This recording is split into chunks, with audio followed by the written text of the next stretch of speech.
Olá, queridos amigos, nós estamos aqui hoje reunidos para a gente falar um pouco sobre a vida da Beata Isabel Cristina. Você conhece a Beata Isabel Cristina, a história de vida dela?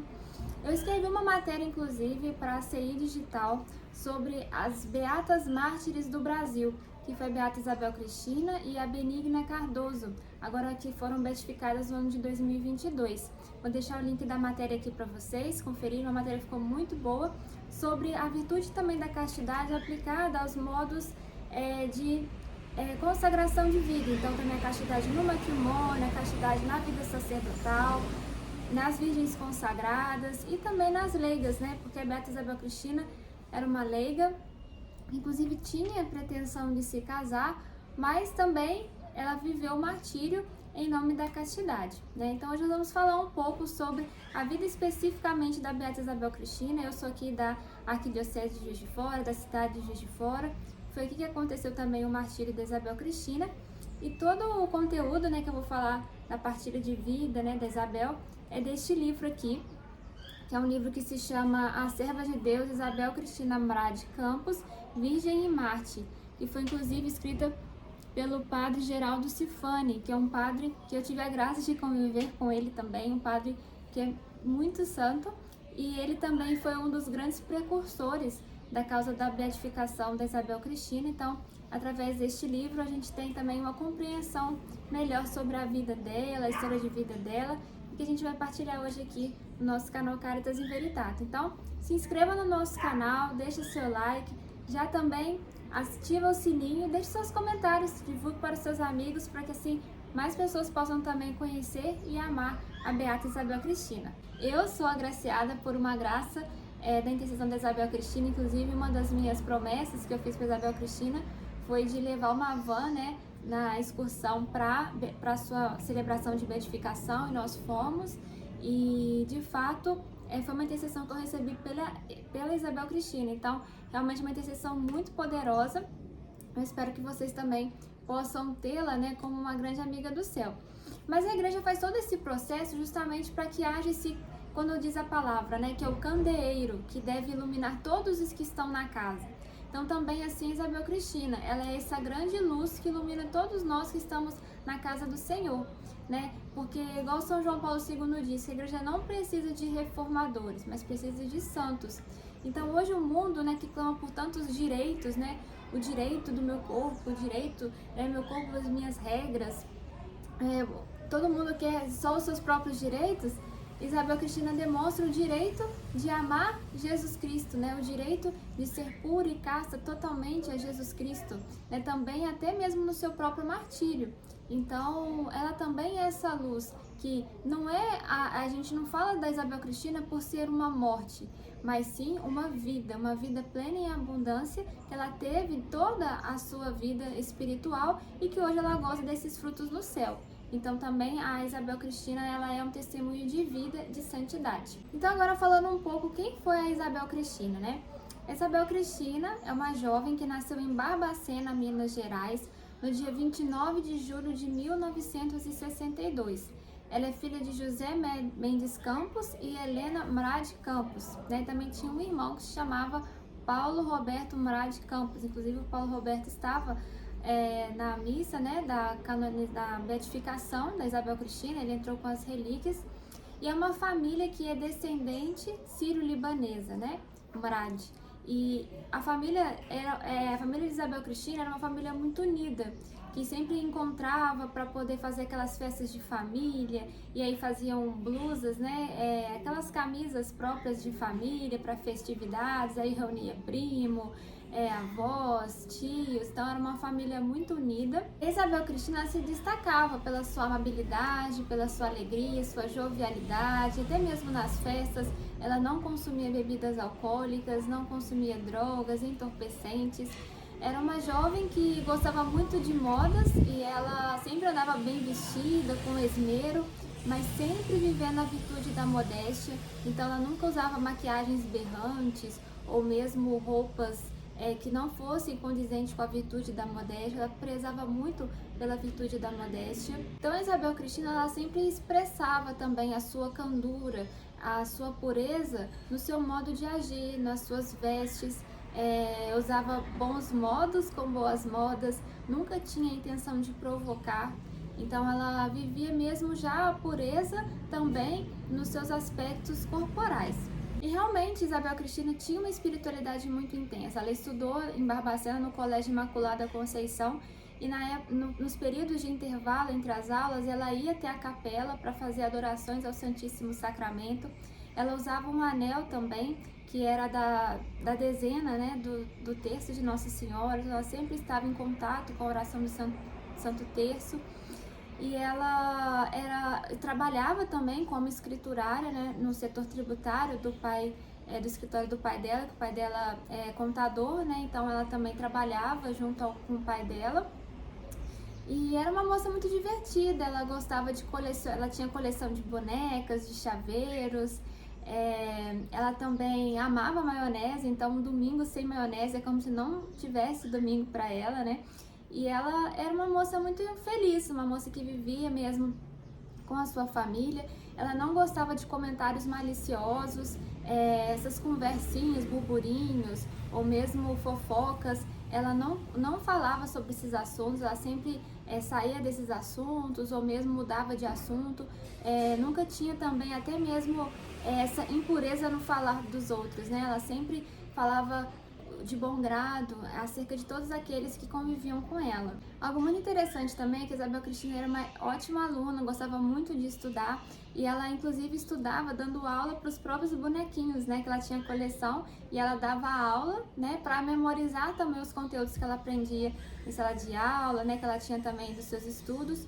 E um dos fatos que aconteceu também na vida de Isabel Cristina foi a ocasião da sua formatura, que ela estava preparando para a formatura, esperava com muito ardor nesse momento da vivência da sua formatura, da colação de grau do terceiro ano, mas acabou que a sua avó faleceu no dia da formatura, e ela não pôde participar da formatura. E ela ofertou, né, toda essa dimensão também da formatura, e também com essa dor que foi a perda da avó dela, né, que ela também tinha um amor muito grande pela avó, e que foi justamente no dia da formatura. Um fato interessante também da vida da Isabel Cristina foi o seu namoro com o Taquinho, porque ela dizia nas suas cartas, inclusive, né, que a vida é mais bela quando se gosta de alguém. Ela, inclusive, usava um cordão que tinha metade do coração era uma foto do Taquinho e a outra metade era do seu priminho Alex, né? Então ela usava esse cordão. E era um namoro calmo, um namoro simples, assim, com muita candura. Eles encontravam para fazer jogos, né, jogar. Mas chegou um momento que a Isabel Cristina também, ela terminou o namoro porque o Taquinho não era tão de igreja igual a ela, e ela ficava preocupada, né? Deus me livre de cair numa dessas, né? De ter ali talvez um casamento que não fosse alguém com o mesmo grau que ela para viver o santo matrimônio. Então, já nessa preocupação futura, ela então também terminou o namoro, né? Já pensando também toda a dimensão vocacional que ela estava também em virtude, né, de viver, de ter também constituir uma família. Mas é muito interessante saber que também Isabel Cristina vivia, né, toda essa dimensão do namoro casto, né, do namoro que realmente vivendo todas as propostas do que diz a nossa Santa Igreja, né, de esperar o santo matrimônio, de viver um namoro cristão, casto, né, com a ausência de vida sexual, né, justamente para poder viver toda essa dimensão preparada para o santo matrimônio. Essa força da vida espiritual de Isabel Cristina vem muito da família vicentina, né? Porque toda a família dela é enraizada no carisma vicentino. O pai de Isabel Cristina era presidente da comissão de São Vicente de Paulo, né? Então ele que coordenava várias missões de São Vicente de Paulo, né, na Arquidiocese de Mariana. O seu irmão também, ele era líder da comissão jovem, né, dos vicentinos. Então Isabel Cristina cresceu nesse ambiente dos vicentinos, da ação social. Ela também ajudava muito as crianças e os idosos, né, nos apostolados dos vicentinos. E a mãe de Isabel Cristina, inclusive, era consórcia de São Vicente de Paulo também. Então, a família toda de Isabel Cristina demonstrava toda essa beleza de ser uma família entregues também à missão, à evangelização. Então, no início de 1982, Isabel Cristina vem de Barbacena para Juiz de Fora para poder preparar-se para o vestibular de medicina, porque ela queria cursar medicina, ser pediatra, para poder também ajudar as crianças carentes. E ela então vem para Juiz de Fora, primeiramente com um grupo de amigas. Elas moravam numa espécie de república e que elas então moravam e estudavam, fazendo cursinho pré-vestibular em um curso aqui da nossa cidade de Juiz de Fora. E aí, então foi no primeiro semestre, ela já estava aqui em Juiz de Fora, e depois o seu irmão também vem para Juiz de Fora para trabalhar, e aí a família decide então comprar um apartamento, né, para que assim a Isabel Cristina e o irmão pudessem morar juntos e assim ela pudesse também estudar e o irmão trabalhar. E Isabel Cristina, né, toda a família escolheu, né, um local central, né, um apartamento no centro da cidade, porque era estrategicamente próximo ao cursinho onde ela estudava e também próximo ao Cenáculo, que é uma igreja que tem também aqui no centro de Juiz de Fora, onde tem adoração perpétua. Então ela participava das santas missas no Cenáculo. Dizem que ela levava muitas vezes livros e estudos para poder estudar diante de Jesus sacramentado quando ela tinha algumas dúvidas, dificuldades, e também fazia adoração ao Santíssimo, oração do Santo Terço. Então, a família então adquiriu esse apartamento para poder então Isabel Cristina ter também os estudos e ao mesmo tempo ter a sua vida espiritual. Em relação ao martírio da Isabel Cristina, né, então quando começa-se o processo de mobília da casa, um dos artigos, né, para mobiliar a casa era o guarda-roupa, e então foi um rapaz, né, desse local onde fizeram a compra das mobílias para poder fazer a instalação do guarda-roupa. E aí ele foi lá na casa da Isabel Cristina, estava juntamente com o irmão dela também, e aí ele instalou o guarda-roupa, mas Isabel Cristina relata que ela sentiu muito mal-estar naquele momento, que ela sentiu mesmo algo muito ruim e que ela rezava o tempo todo. Ela falou isso depois com suas amigas, quando ela foi estudar, né, naquele dia mesmo, foi para aula, e que ela sentiu um mal-estar muito grande, ela estava rezando o terço o tempo todo. E aí depois, no dia seguinte, esse rapaz voltou na casa, alegando que precisava fazer um ajuste no guarda-roupa, com a nota fiscal e tudo, e aí foi quando então acontece o martírio da Isabel Cristina. E aí, pela perícia depois, né, avalia-se que realmente foi uma transgressão sexual, né, porque ficou marcas da unha do agressor nos joelhos de Isabel Cristina. Ele deu ela sofreu um golpe de cadeira, que era uma lembrancinha, inclusive, do seu aniversário de 3 aninhos, uma cadeirinha que ela tinha. E aí, com aquele golpe de cadeira, ele começa então a amordaçar, né, Isabel com cordas de bacalhau, os seus punhos, né, os seus pés, e ela sofre 15 golpes de faca, né, que são golpes que também fazem alusão depois às 15 mistérios, né, do Rosário de Nossa Senhora. E aí então Isabel Cristina tem esse martírio, e aí depois, né, tem toda a dimensão do irmão dela ter encontrado ela, e assim foi o martírio. Mas o martírio de Isabel Cristina não terminou aí, né? Como diz o padre Geraldo também no seu livro, Isabel Cristina sofreu um duplo martírio, que foi depois das difamações em que ela sofreu no processo judicial. Porque depois, né, da morte de Isabel Cristina, aconteceu então um grande...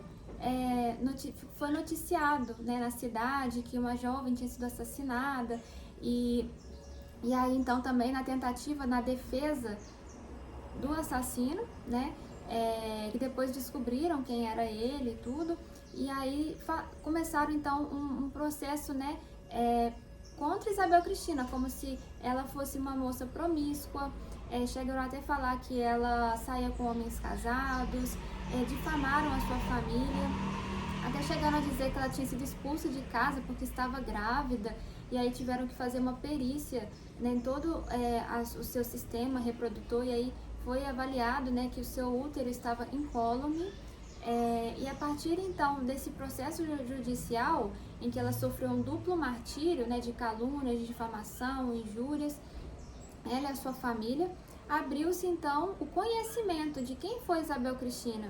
Isso deve também ao envio de um procurador, né, que dedicou-se também a causa de Isabel Cristina, o senhor doutor, né, João Bosco, e ele foi até mesmo, né, a Barbacena, né, colher mesmo as informações da família, da realidade também local, de São Vicente de Paulo, e aí foi se avaliando a santidade, toda a vida de Isabel Cristina.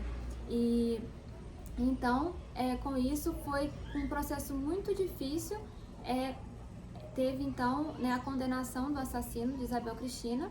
Inclusive, né, a vida da Beata Isabel Cristina é conhecida como Maria Gorete da Mantiqueira, né, porque nós, aqui na Zona da Mata, nós temos a Serra da Mantiqueira, né, então ela é conhecida como Maria Gorete da Mantiqueira. Mas a diferença com Maria Gorete, Santa Maria Gorete, que foi um caso semelhante, né, de uma jovem também que foi golpeada em defesa da castidade, é que o Alessandro, que foi o agressor de Santa Maria Gorete, ele converteu-se, né, que ele teve um sonho com Isabel Cristina, ele teve um sonho com Maria Gorete, e aí então ele tem uma conversão, e aí ele depois inclusive vai ser frei e ficou no mosteiro, né, morreu no mosteiro. Mas no caso de Isabel Cristina, o assassino, ele foi preso, mas depois ele fugiu da prisão. Muitas vezes, aqueles que mostram que são bons podem ser maus, e aqueles que são maus podem ser bons. Algumas pessoas pensam assim, mas como então ela vai ser então canonizada, beatificada por uma graça de martírio, se pode ter sido só um feminicídio, né? Ou um assassinato, um infortúnio, qualquer que seja. Porque como diz, né, na homilia que foi da beatificação dela, Dom Damasceno disse algo muito interessante, que realmente essa dimensão do ódio à fé, né, que ela foi martirizada por um ódio à fé. Foi algo espiritual, né? Não foi, a gente não luta só contra homens de carne e sangue, mas contra os espíritos dos ares. Então foi um ódio à fé, justamente por ser uma moça que vivia realmente, totalmente alinhada com o projeto de Deus. Então ali também denota-se que foi um ódio à fé. Então Isabel Cristina é um testemunho de vida, de santidade, de entrega generosa a cada um de nós, pela sua humanidade, pela sua espiritualidade, por tudo aquilo que ela sonhava, esperava e tinha, né, pretensão de ser. E eu vou concluir, né, com a leitura de uma das cartas dela, que está aqui no livro, que é muito interessante para a gente sentir um pouco da Isabel Cristina, que ela diz assim: Carta de Isabel Cristina a seus pais. Como vão vocês? Eu estou bem. Acabo de telefonar para o Beto e vou agora à pensão da Margarida para conversar com a dona lá. Espero que dê certo. Não se preocupem, está tudo bem. Breve estarei com vocês. Pai, se prepara para me ensinar contabilidade, pois quero fechar a prova do Banco do Brasil. Mãe, como vão indo as coisas? Preparo o meu quartinho cheirando lavanda Johnson, que vou chegar aí. Fico preocupada, pois acho que vocês dois não estão se alimentando direito. E a Núia, como tem saído aí? Diga a ela que mandei um abraço e que desejo que ela saia bem nas provas. E o jogo quarta-feira, estão animados? Será que o Brasil vai ganhar? Eu vou assistir o jogo com o Beto, na casa da Camila. Aqui fica sem condições de se estudar quando tem jogo. Desde cedo já começa a bagunça, que é o dobro de Barbacena. Quanto ao vestibular, tudo bem. Converso com vocês quando eu chegar aí. Vou sábado às 7h45, devo chegar aí 15 para as 10 mais ou menos. Dê um beijo na Paula e no Alexandre. E abraço a todos que perguntarem por mim. Um beijão para vocês, com carinho. Essa é uma das cartas da Isabel Cristina e ela era muito amável, uma jovem muito alegre e que tinha mesmo muita esperança na vida e que ela possa também continuar a rezar por cada um de nós. Aqui em Juiz de Fora, nós vamos ter na nossa Catedral Metropolitana uma relíquia da Isabel Cristina, então se você vier aqui na nossa cidade, você pode ir lá para fazer as suas orações. E também, se você quiser a relíquia de 3º grau da Isabel Cristina, que é essa que eu tenho aqui, você pode pedir na igreja de São Sebastião. Se você é de outra cidade do Brasil, entre em contato com a Arquidiocese de Mariana e com certeza também poderão enviar essa relíquia que eu recebi no dia da beatificação. E lá em Barbacena tem agora um memorial da Isabel Cristina. Tem uma capela com os seus restos mortais e também um memorial, né, com vários vestígios, relíquias, tem até mesmo uma escrivaninha onde a Isabel Cristina estudava, com o início de uma redação que ela estava redigindo, e o título era "Nada pesa mais ao homem do que o próprio nada", né? Então, realmente, Isabel Cristina já tinha uma espiritualidade muito profunda, uma compreensão muito profunda sobre a realidade. E essa foi a nossa partilha sobre a vida da Isabel Cristina. Se você gostou, clica aí no gostei, deixa aqui nos comentários também se você tem devoção para Isabel Cristina, se já recebeu uma graça alcançada pela sua intercessão. Um grande abraço, que Deus nos abençoe.